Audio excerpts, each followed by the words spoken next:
When it comes to my journey to literacy, I feel as if I have some memories that are very similar to many others. My mother would read to me from a very young age. I remember carrying around several Dr. Seuss books before I could even ever decipher the letters on the page. However, my parents were not always present, so my older sister, who was 4 years older, would also read to me whenever she was feeling generous. Kindergarten was a trip I don't remember a whole lot from. The room is something that will forever be embedded in my mind, though.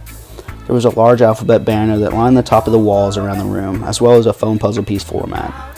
A wooden chair sat in the corner, rocking tediously under the momentum of Mrs. Hodges as she read to the class. As time went on, I discovered that reading was a way in which I could escape the natural world and lose myself in my imagination, even if it was only for a few moments. Dedicated reading times were highly anticipated as I began to find specific areas of literature that fascinated me. I occasionally spent hours at home after finding a book that consumed me. I found one day to be specifically profound. On this day, the book fair was nearing. In honor of such an event, my entire class was corralled in the library so that our librarian, Mrs. Sanders, could read to us. The book was The Mouse and the Motorcycle, and I was able to completely lose myself in another world. A world in which a mouse zigged and zagged around furniture and down halls. It was on this day that I became obsessed with exploring new worlds through novels. This desire to escape into fantasies and the always pressing motivation of the AR reading program generally kept me busy with new and exciting materials until middle school. Middle school was a realm in which accelerated classes and extracurriculars took over. Accelerated classes promised dense material and in some cases assigned readings. Time became a limited resource between athletic practices and academic work.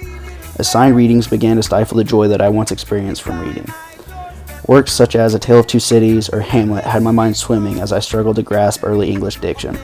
I did not blame the teacher or the work itself, but rather I became frustrated on my inability to understand the content.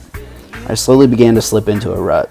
I had no interest in any of the stories or readings that were assigned, which caused comprehension to be at a standstill and my English grades to plummet.